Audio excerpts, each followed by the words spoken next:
I'm Steve Vibronics, and this is the Life in Dub podcast, talking to people who live their lives in dub and reggae. Episode number 19.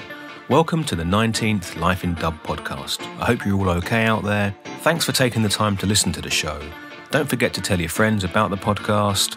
All the previous episodes are free online for you all to enjoy, because Life in Dub is all about sharing these amazing life stories. All the info you need is at lifeindub.com. If you want to get in touch, just email me, vibronics@gmail.com, or through the usual social media channels. I do my best to get back to everyone who gets in touch. It's always interesting hearing your comments and suggestions, so just drop us a line.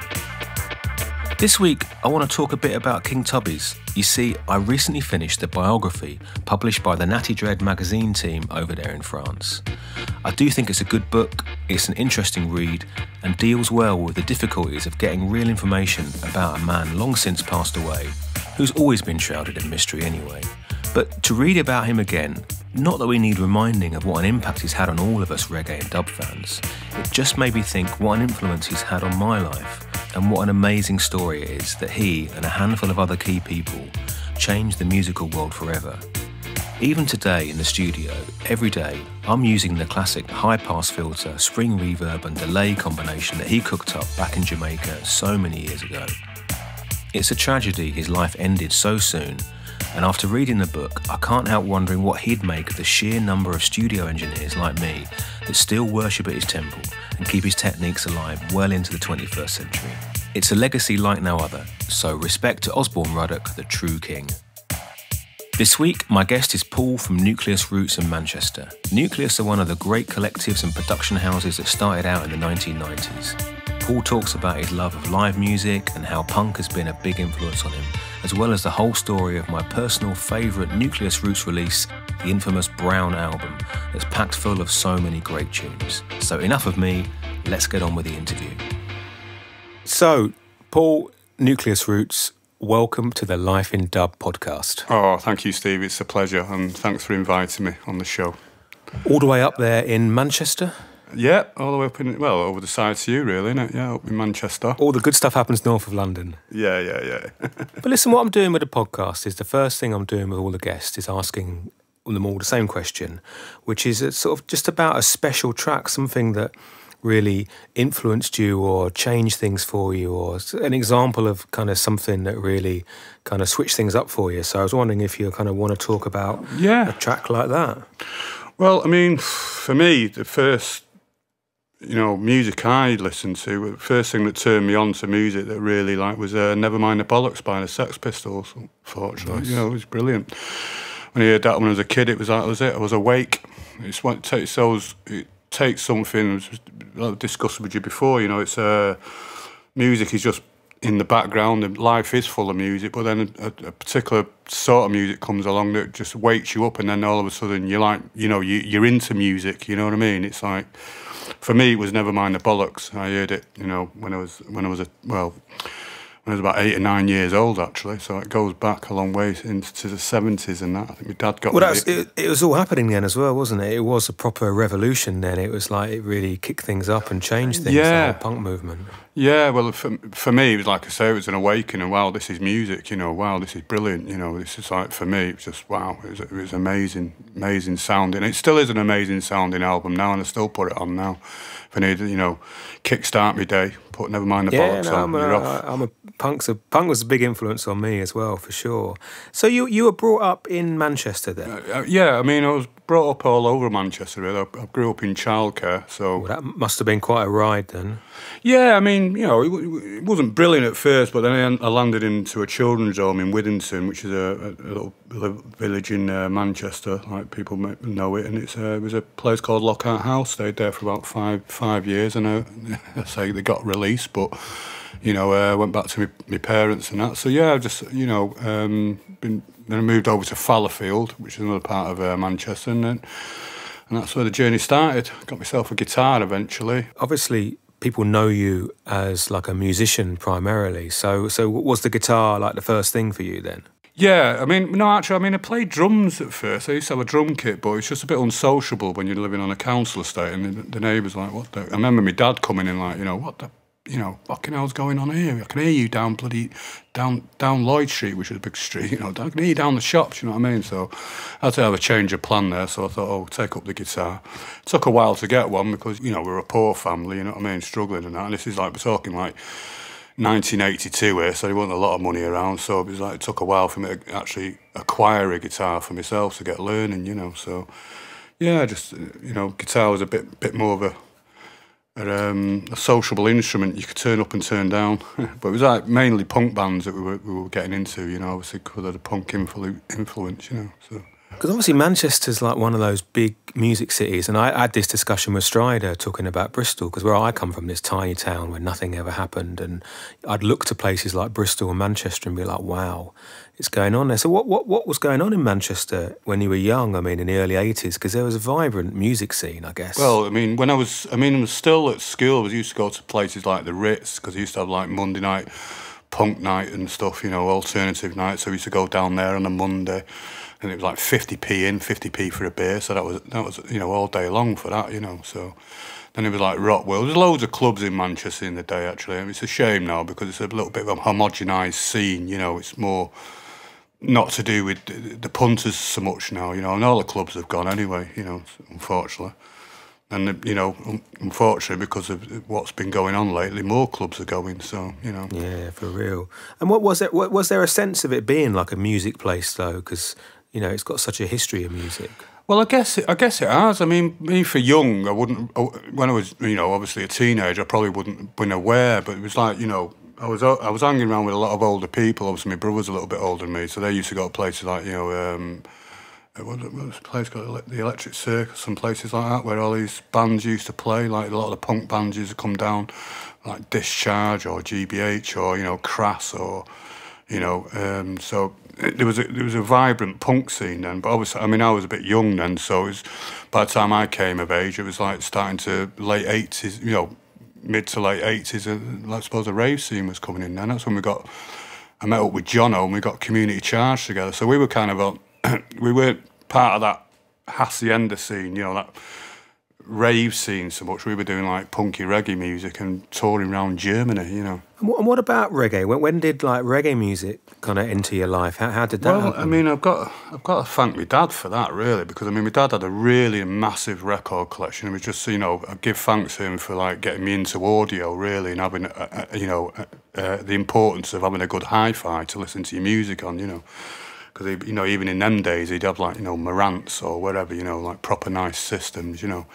But yeah, I don't know, mate. All separate. All separate, Steve, yeah, and a little gold style that Marantz used to be in. It was like a bright brush metal. It looked gorgeous, you know. I think I've still got one now, actually. Not a Marantz, but it's a silver brushed separate. Nice. Yeah, well, you got to have a quality if you're playing music, you know what I mean? But as for that, yeah, I mean, reggae music, it was my dad, because he knew, you know, I like music and everything. And I mean, everybody had heard Bob Marley by that, you know, everybody gets turned on to Bob Marley, you know, who doesn't, but he'd seen he was like kind of into that music, you know, a bit of reggae music, and he turned me on to the Frontline albums, as it were, you know, by Virgin had brought them out, and I think it was John Lydon, I think, who'd been, who'd acquired, you know, gone over to Jamaica and acquired the bands, because I think, you know, Virgin were looking at this emerging reggae market, and he was saying, like, you know, well, I'll go and get the bands, so, like, you know, my dad had these albums. I don't even remember them, the Frontline albums. Yeah, I do. I mean, a few people have mentioned them because they definitely broke down the door of like rock and punk and kind of like listeners, and kind of presented reggae music to those people. And also they were good priced, and they were compilations. Exactly, and in those days, exactly. A cheap compilation was a great kind of way into music. I used to buy them when I was a kid. Yeah, I mean, they were great albums. I mean, so you got everything on it. You Glenn Washington, Gladiators, who's my favourite band, you know, the Toots, I mean, you know, Mighty Diamonds would be on there, Twinkle Brothers. So if you wanted to, you know, hear what was going on in Jamaica, as opposed to like, you know, Bob Marley, because Bob Marley was quite commercial by them times, you know what I mean? So you're getting a real essence of what, you know, Jamaican music was about. And, you know, for me, it was hearing it, I thought, wow, you know, this is amazing. You know, I'm playing guitar, and I'm like aspiring to blues and been listening to Jimi Hendrix and all the blues artists and stuff like that. I thought, right, well, reggae music is pretty similar, isn't it? You know, I mean, I can play the all lead guitar style isn't a million miles away from that. It's all coming from the same kind of source, really. Well, it's roots music. I mean, blues is roots music. It's sufferers music. You know what I mean? It's something you can,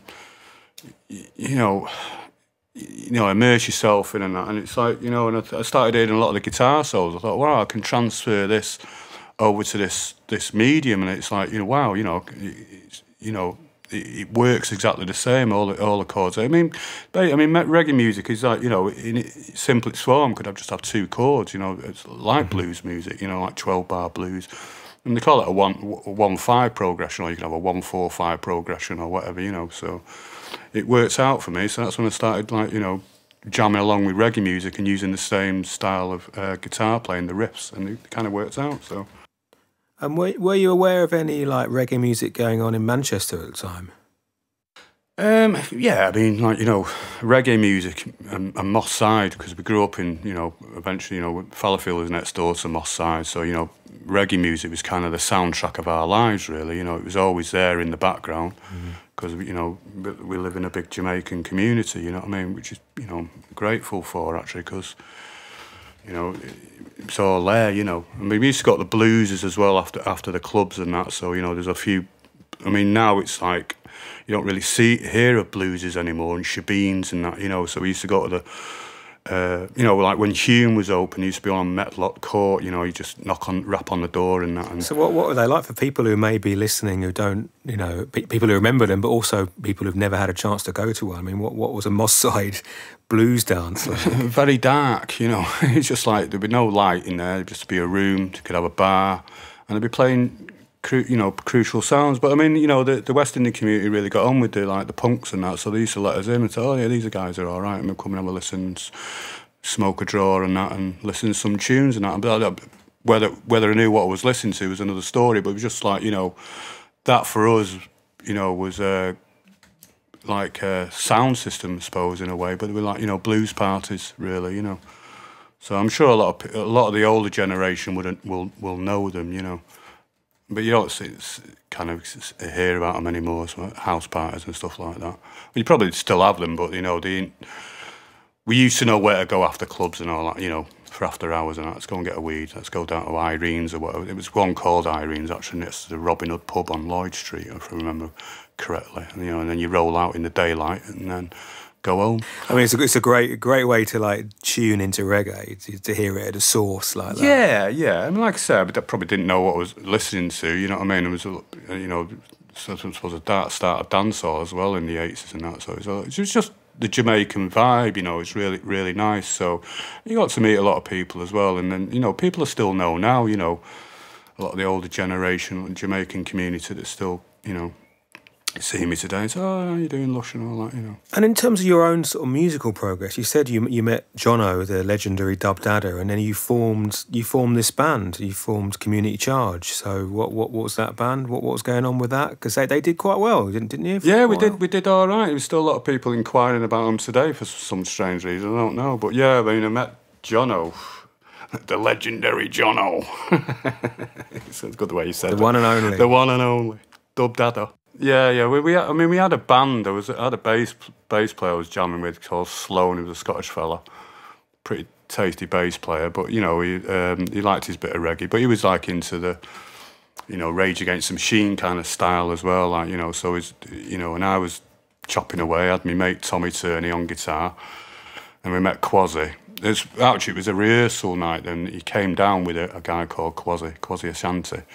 It was a drummer who brought them down, actually. You got to check these two singers out, and they worked together really well. And then, you know, and then we started writing songs, and it was like, wow, yeah, you know, we've got a band in, and we became very popular in Manchester. I think it was because it was a community charge thing that happened, and, you know, we kind of... There's a lot of melting pot kind of music at that time, because you've got, you know, post-punk, you've got rave and reggae meeting together, and you've kind of got people living side by side, and you've got a kind of, you know, hip-hop meeting punk, meeting reggae, meeting kind of dance music. There seemed to be a lot of, say, like, melting pot music at the time. Yeah. I mean, this is it. It was quite an eclectic band, so there was, like, a lot of quite influences. But so which makes it interesting, really. You know, it's like we weren't straight reggae guys, but Jono was. I mean, he knew all his stuff, Jono.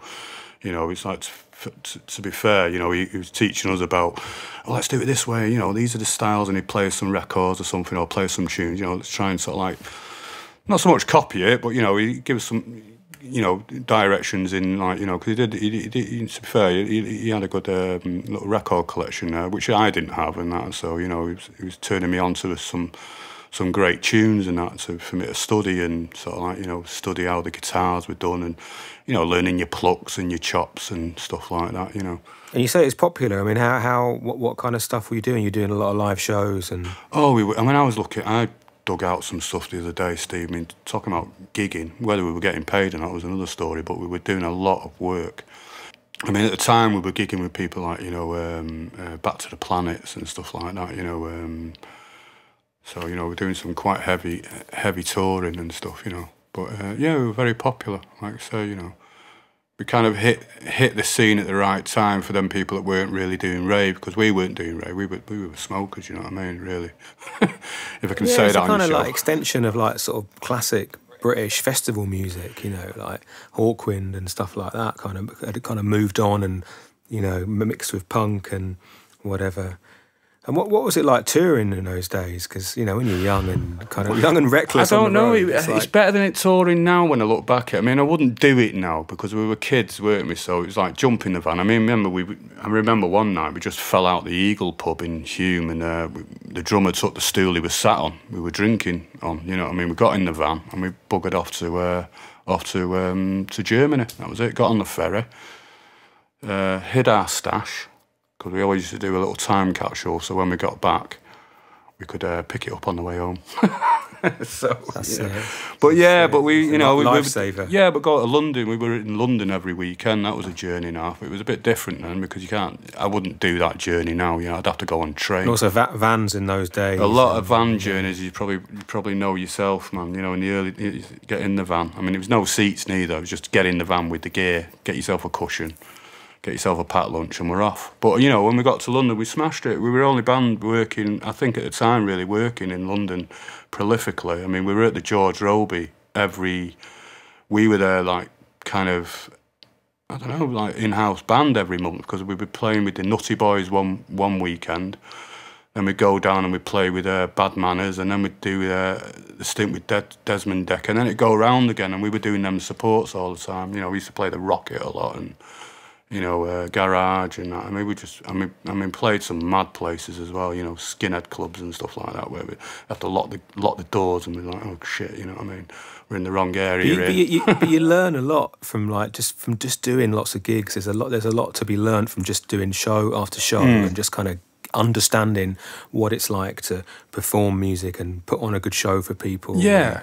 Kind of. You learn your craft, don't you, Steve? You know what I mean? You understand. Yeah, you start to understand your craft a lot more, and the industry as well. You know, it's like, you know, and then. Well, that's the other thing as well. Is it's like, especially when you're young and all you've got is enthusiasm. Is learning the ropes of like how to promote yourself and organise a tour and do a record. It's like you know, nowadays you can go to uni and learn that, but in those days it was like you just had to make it up as you went along. Well, this was it. I mean, I was talking with Brother Culture the other day. He sent me a photo of a letter we sent him from our management about, because Quasi couldn't do a couple of shows. I think he'd gone to Ghana or something like that, so he wasn't available, and we wanted to keep the format together.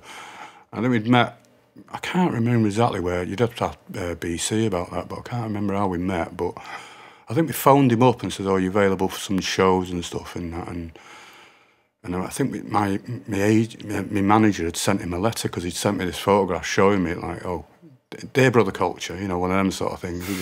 That's how it was then. It was like you had to write a letter. Exactly, you know, so it was like, you know, it's a mad one. I mean, now, you know, when we did Glastonbury, for instance, with Nucleus Roots, we sent a CD to Chris Tofu, you know, and he says, yeah, we'll have a bit of that, you know. So just going back to the sort of story and stuff, obviously, like, you know, you're doing well with Community Charge and stuff. I mean, how did Community Charge kind of become Nucleus Roots? Because that's sort of the thing that most people who are listening will know you for, and that's, you know, how we met and whatever. So how did that transition kind of happen?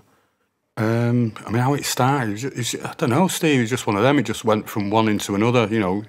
I was still into doing some music, got to get a band together, you know. It was one of them, I was still young, you know, got to get a band together, so. But obviously you've moved from doing kind of like sort of punky reggae kind of like festival thing into something that was a, you know, a fully blown, like, you know, roots reggae outfit. Yeah, it became a bit more roots. I think it was just like homing in the skills a bit more and getting it sound a little bit more authentic, if not UK roots style, you know what I mean? But I moved on to the bass at the time, and we got the studio. I got the studio together as well with a gentleman called Charlie Poulet, and he got me into doing.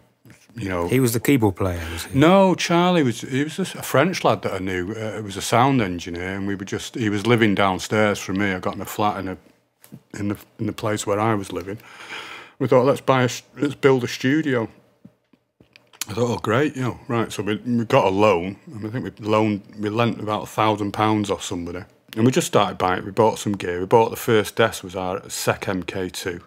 It was about 300 quid. We got a delay. The legendary SEC. That's the legend. I still got it, Steve. Did the first album on it. You know, it's a cracking desk. Great for dub.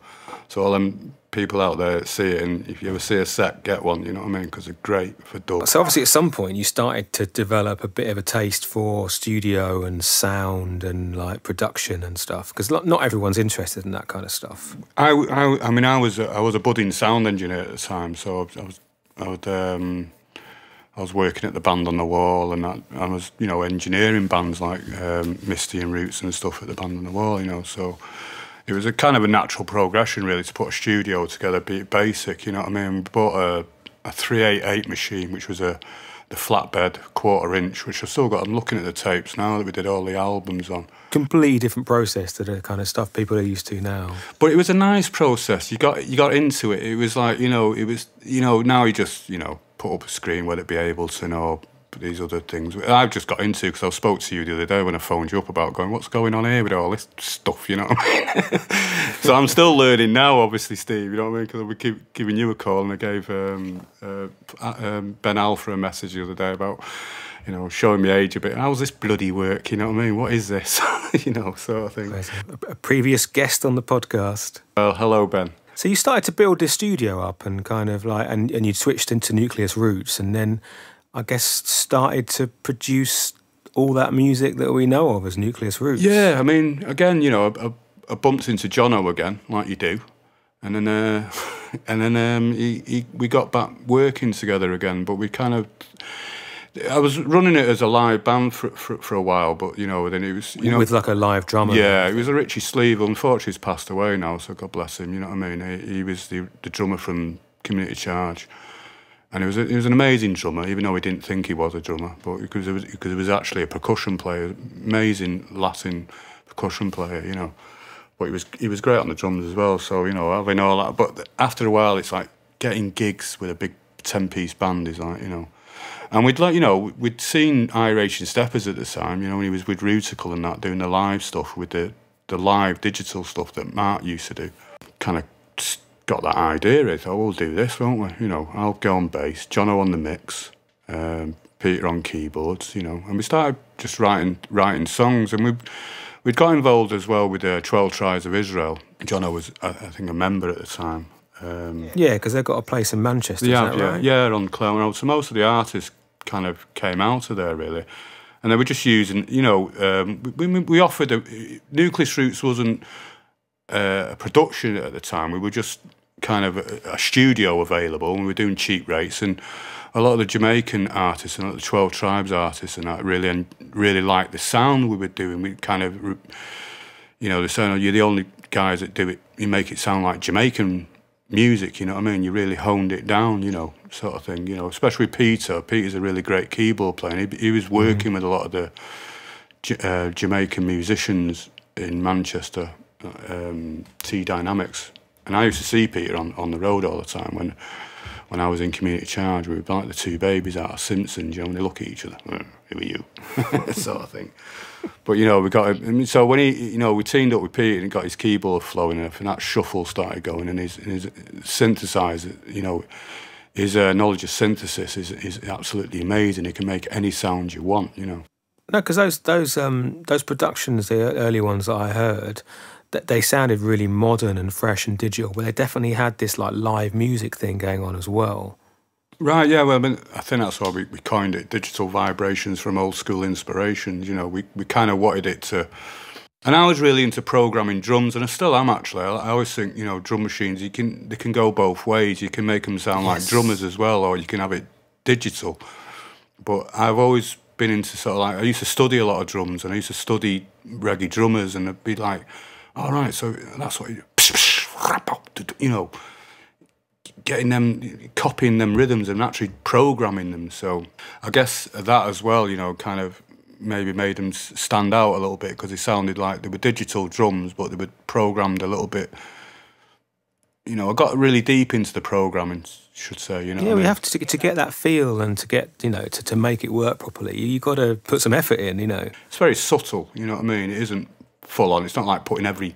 You've got to like put something in every slot. You know what I mean? Just to make it exciting or whatever, you know. Sometimes, you know, they say less is more, Steve. You know, it's never a truer saying. It's true. It's true. Less is more. But I guess also, you know, just going back to like what we were saying before as well. For me, and from the outside, it's a bit of a testament to Manchester that you've got a lot of talent there. You've got like, you know, 12 Tribes House and artists, big Jamaican community, you know, West Indian community, and then all these other musicians influenced by punk and stuff. So there's a lot of, you know, kind of a lot of things to cook up in the pot, if you like. Yeah, when it's loads of great musicians here in Manchester, you know.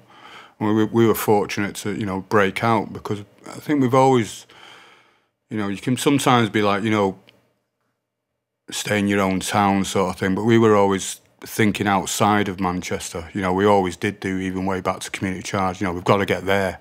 We've got to play in London. You know, it's just the way the business is. You know, you've got to get out. I think that's one of the benefits of not being based in London, is that you realise you can't just exist in one place. You've got to take it out.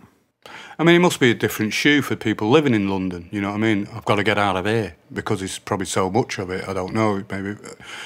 Maybe somebody could correct me on it, but you know, it's like maybe it's so condensed, you feel that you're choking. Whereas we kind of, Manchester compared to London is a bit rural. It's like, I remember the Brown album when it came out, being like, because, you know, we'd done quite a lot of shows together, and like we'd seen you play and you had a lot of energy and stuff, and then his album came out, and the album was amazing. It's still a great album now, and I guess that did really well, because there wasn't anything else really like that around at the time that was like roots reggae, but was modern as well.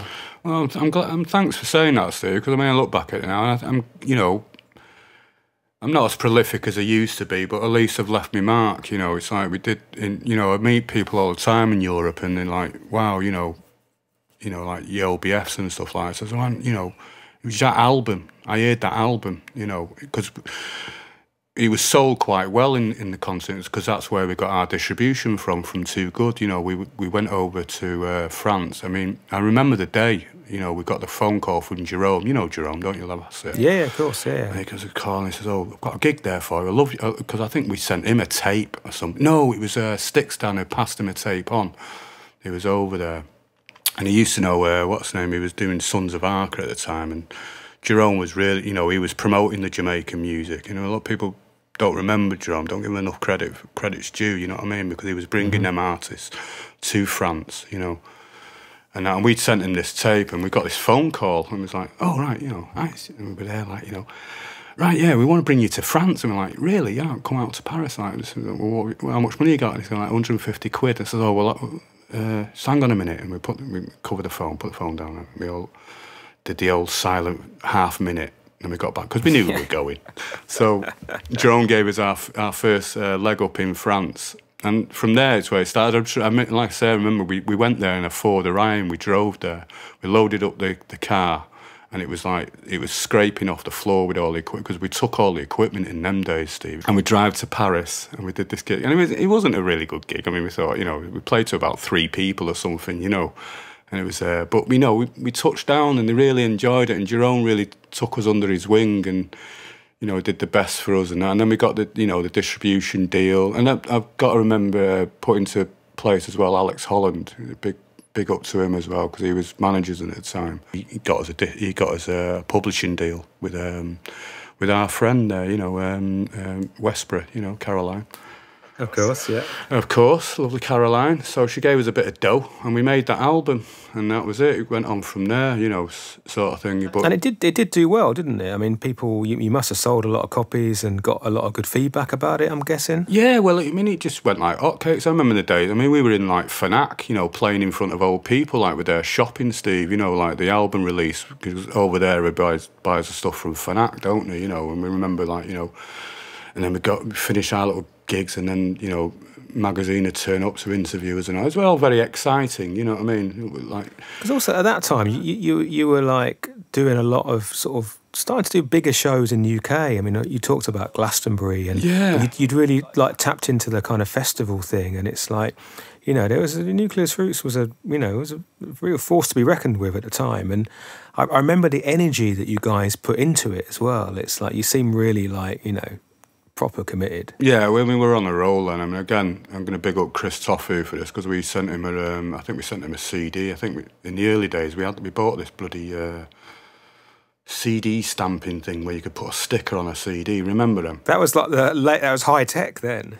We had some crappy software that we'd sort of like, I think it was some sort of paint shop or something. We made some, I think you got some software with it, and anyway, we made up some cover of Nucleus Roots, and we sent it to Christopher, and he really liked it. And I think he had a stage at the time, Firestarter. And we went down there, and we were sat in the back, and nobody was talking to us, because nobody knew us. It was just these guys from Moss Side had turned up, you know what I mean? And so, we got playing now. Again, we were playing to about 20 people or something like that. And then all of a sudden, the tent started filling up. People were going, what the fuck, what's this? I've not heard this before, Then we had it rammed. Chris had a nice smile on his face. And then Greenpeace came up to us and says, oh, look, you headline our main stage tonight. Like, really? Right. So we went on the Greenpeace stage, and then we went from like playing to about 20 people in the day to playing to thousands in the evening. It was amazing. Me and Jono couldn't believe it, So, that was it. And then we went, I think Michael Eavis, they did a painting of us as well. It was auctioned off that year as well. I can't remember what year, it was 2001 or 2000, something like that. So somewhere there's an oil painting of Nucleus Roots that Michael Eavis got painted for it, you know what I mean? But then we played like 5 years. This is Michael Eavis, obviously the guy that runs Glastonbury. Exactly, yeah. He was really impressed, because we were in their booklet about like best up and coming band of this festival sort of thing. So we're really chuffed with that. And what was it like going through all that? Because obviously when there's a bit of, you'd call it hype now, but back then it was just like, there's a buzz and sort of, what was it like when it was all happening? Because it must have been sort of, quite exciting stuff, I guess. Well, yeah, we thought we've landed here, haven't we? We've reached, sort of thing. And it was like, brilliant, And then we went back 5 years after that. We ended up playing the main jazz stage, which I think is now the... I don't know what stage it is now. We ended up playing... It was an afternoon show or something. We were playing in front of it was an empty field, Steve. As soon as we got wired up, got going, and then it started happening, and then the BBC started undoing their cameras and everything and started filming us and all. I don't know whether they'd actually filmed us or not, but it was like, they were like, wow, who were these lot? I think we were just like the opening act sort of thing, That's it, but now it's like there's such a big scene everywhere, but in those days it just kind of, because we, Vibronics started at the same kind of time as Nucleus, really, so, we shared a lot of stages. Yeah. But like, just going back to the story and stuff, it's like, I mean, obviously on that album and subsequent albums as well, is like there's these great vocals, and it's kind of, I think Nucleus is well known for, like Irie Meditation and these kind of like big tracks, and that it seemed to have a bit of a skill for like working with vocalists and getting good results. I think as well, I mean, in them days I wrote for the artist, so these days it's a lot of time people, they're writing a song, I've got a great vibe here, you know what I mean, but I need a vocal, and it gives it the other 50%, you know what I mean. In some cases it gives it the 80%, because sometimes the track might be just quite a ordinary track on its own, but once you get a great vocal on it, it really turns it around, doesn't it? But going back to say Irie Meditation, and a lot of the artists used to just sit down, we'd start it from the guitar, right, what have you got? You know, remember, throw a few chords together, you know, decide on a kind of beat, whether it's going to be a steppers, one drop, you know, is it a 2/4, you know, 4/4, you know. Like we say with Don Hartley, I mean, a lot of the artists come from Jamaica, so their input into the creation of these songs as well. You know, he'd put like Deep Roots, for instance. He was dubbed that as original idea. He sketched out an idea, and then, you know, Don Hartley would come up with the lyric. But then you know, the guitar part on it, for instance, the idea of, you know, was that bap bap bap bap bap, you know, that offbeat thing that we did with it. You know, it came from Don Hartley because he worked in studios with all these great musicians that we love. He knew them people, you know, and because he come from Jamaica, he could add that in the mix and teach me. You know, I'd learnt a lot from these artists. You know, like country culture. You know, that's it, because it's definitely like artists that I'd maybe not come across before, and like, I mean, you know, it's a similar story to here in Leicester. I've been lucky to work with these amazing artists in Leicester, but people who hadn't maybe recorded much stuff before, and it's like, it's probably a similar story in Manchester. Like, not so many opportunities to do reggae and get songs out and stuff. Well, that's what we were offering. I go back to what I was saying before. You know, we were charging like $5 an hour or something. You know. Come and sing this. And so, for instance, that first album was actually 2 years of songs we were doing for other people, really. And then we put it together as a compilation. It's going back to the Frontline albums. For me, it was like, if you listen to the first album, it's just not one artist. It's a compilation. And it's a lot of them are 12 Tribes of Israel artists. You know, and then, like, you know, I met people like Ozzy Gadd, and then, you know, it went on from there, you know, sort of thing, you know, and people were really like, oh yeah, these guys can write you a tune, you know what I mean? So, I mean, I still do that now. You know, somebody will contact, oh, can you rewrite that song for me? You know, and we just get on it, you know. And you've gone on to play with loads of artists, whether it's in live bands or doing stuff in the studio. It's like, you know, you seem to have done a lot of work with a lot of different artists over the years. Yeah, I mean, I've been lucky, you know. It's like, you know, a session for Michael Rose, became good friends with him, you know what I mean? And a great singer. Yeah, nice guy, you know. I say eccentric, but he's a nice, lovely gentleman, you know what I mean? And he's, you know, the works we did together, and he's always been really nice, you know. And then we did also work with Half Pint and stuff like that. What was Half Pint like? He's absolutely amazing. Such a gentle individual. He really loved the band. He really liked the fact there was 2 white guys and 2 black guys. So, because it was me and Peter, and I had T. Gadd on bass and Delroy Walker, you know. But he was a really nice guy, really lovely gentleman. Couldn't ask, you know. Great songs as well, you know, things that I didn't realise.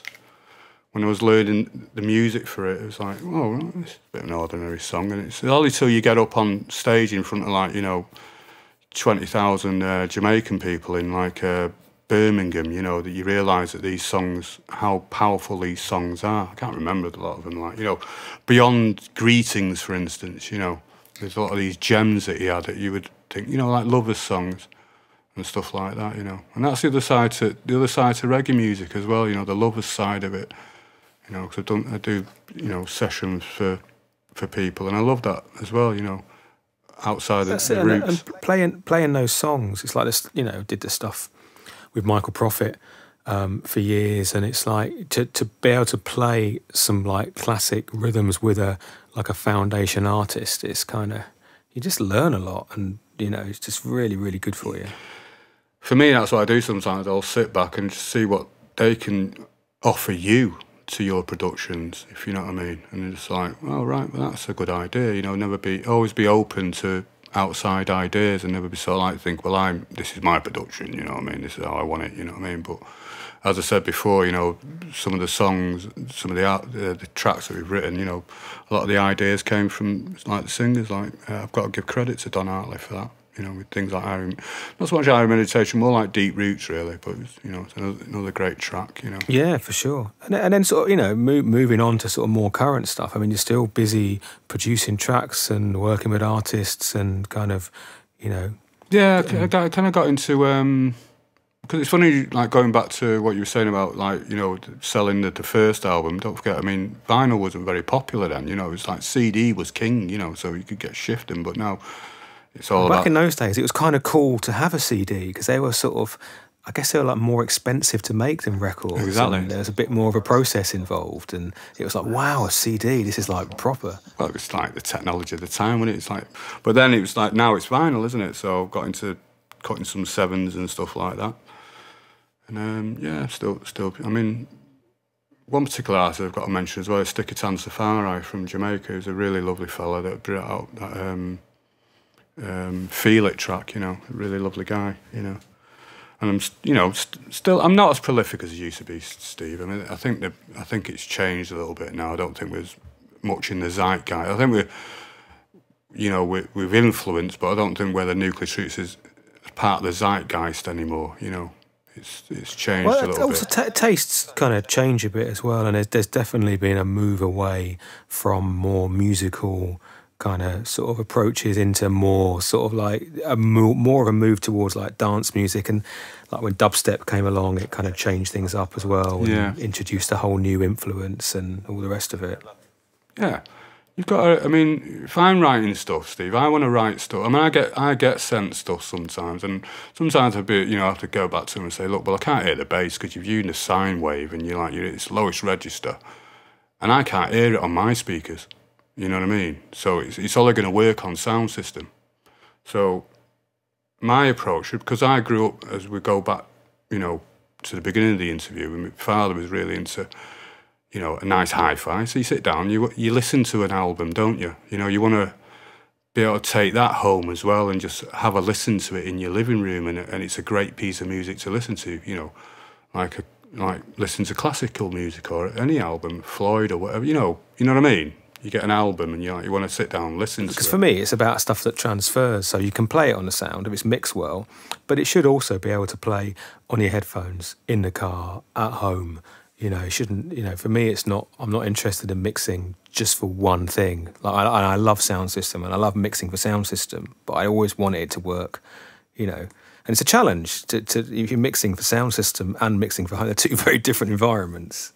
Yeah, I think you've answered what I was trying to say there, actually. Like I say, you know, making it audible on all mediums, sort of thing. That's why I've always been a lover of live bass, me, because bass, something I learned about years ago, because I used to like roll off all the bass, you know, roll off all the upper harmonics, and I'd be dead sub-bassy. And then when we got the first album, Master, we went to Hilton Grove, and the guy showed me about what bass is about, you know, all these upper harmonics and stuff. And so I've always like kind of championed live bass, really, because you can do anything you want with it. And those upper harmonics really help when you want to make a track that can be heard on a 2-inch speakers, let alone, you know, 10s or 15s and stuff like that. You know, you want to be able to like just listen to it on a small set of speakers and still enjoy the tune. Well, we've sort of been talking for a bit now, so what I'm doing at the end of the interview is asking people the same question. It's like I've got the book of dub, and I'm writing everyone's name in it. So I'm going to write like Paul, Nucleus Roots. Then what would you want written next to it? Something sort of associated with your own sort of life in dub. Yeah, I don't know. I think that hope that I did my community well. You know what I mean? And that just remember for that. You know, because one time a guy did say to me, it was Mega Dread actually. He says, you know, you don't realise it, Paul, but you know, people in your community do respect you for what you've, you know, the achievements you've done and the movement of reggae music. Nice. Yeah, I mean, that's it. I think for people like us from the older generation, there's like definitely more of a link, you know, there's a direct link to you know, the West Indian community growing up in England and the UK. Yeah, you know, and you've supported that as well, and I hope that, you know, that, and I've always, you know, tried to treat the artists fair. I mean, should do, because they are the artists at the end of the day. Well, Paul, it's been great having you on the podcast, so thanks for taking the time. Okay, I hope I did all right. No, 10 out of 10. Thanks again for joining me and Paul for this 19th episode of the Life in Dub podcast. Wherever you get your podcasts, please subscribe to Life in Dub to keep up to date with each new episode. And if you enjoyed a podcast, don't forget to pass it on to family and friends and help spread the word. All the info you need about the show is on the website lifeindub.com. And I'll see you all again in 2 weeks for the next Life in Dub podcast.